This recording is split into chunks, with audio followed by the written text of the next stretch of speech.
Class 7th मैंने आपको ये जो 16 चैप्टर है इसकी मैंने आपको इंट्रोडक्शन पूरी भेजी थी, समझाई भी थी। उस पर अंडरलाइन किए हुए पॉइंट जरूर पढ़ना। जो फर्स्ट क्वेश्चन है, find the perimeter and area of rectangle in which, find the area भी निकालना है, देख लेना ध्यान से सुनना। इस जो वैल्यू दी हुई है लेंथ ब्रेड्थ, इससे हमें एरिया भी निकालना है और पेरीमीटर भी निकालना है। वो आपकी चॉइस है, पहले आप पेरीमीटर निकालो या पहले आप एरिया निकालो। मैंने आप पहले पेरीमीटर निकाला हुआ है। तो देखो लेंथ और ब्रेड्थ उन्होंने दी हुई है। पेरीमीटर का फार्मूला क्या होता है? पेरीमीटर ऑफ रेक्टेंगल का formula 2 into length plus breadth. तो 2 इंटू लेंथ जितनी 13, ब्रेड्थ 12 है, प्लस कर दोनों को प्लस कर दो 25 आएगा, 2 से मल्टीप्लाई कर दो 50 आएगा। 50 सेंटीमीटर क्या आ गया? इसका पेरीमीटर आ गया। अब एरिया कैसे निकलेगा? Length multiply by breadth. तो सिंपल, आपने पिछली क्लास में भी पढ़ा है, 6th क्लास में आपने। तो अभी आपने क्या करना है, जो लेंथ और ब्रेड्थ है उन दोनों को मल्टीप्लाई करना। 13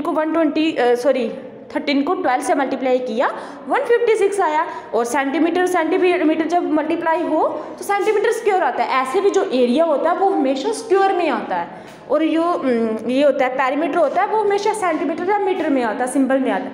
अब जो एरिया है वो हमेशा स्क्वायर में आता है, ये याद रखना।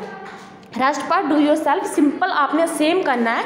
पेरीमीटर भी निकालना है हर एक पार्ट का और आपने एरिया भी निकालना है।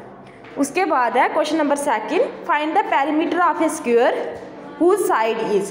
पेरीमीटर ऑफ स्क्वायर निकालना है आपने जिसकी साइड दी हुई है आपको। फर्स्ट पार्ट है 11 metre.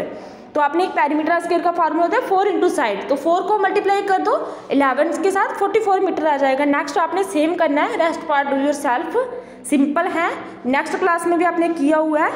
Third question, find the area of rectangle field in hectare whose side are. ये आपको 2 साइडें दी हुई है, एरिया ऑफ रेक्टेंगल फील्ड आपने निकाला। सब पहले तो सिंपल आपने एरिया ऑफ रेक्टेंगल फील्ड की आपने मल्टीप्लाई करके सिंपल फार्मूला लगाना है, लेंथ मल्टीप्लाई बाय ब्रेड्थ, वो आई जो वैल्यू। अब इसको आपने हेक्टर में करना है। तो हेक्टर में कैसे आएगा? 10,000 से उसे डिवाइड करना है। ऊपर नीचे से एक जीरो कट हो गया, क्योंकि ऊपर एक ही जीरो है इसलिए नीचे वाला एक ही जीरो कट होगा। तो ये इसकी आएगी 0.1470 हेक्टर, इन दोनों को डिवाइड करके। नेक्स्ट ये देखो,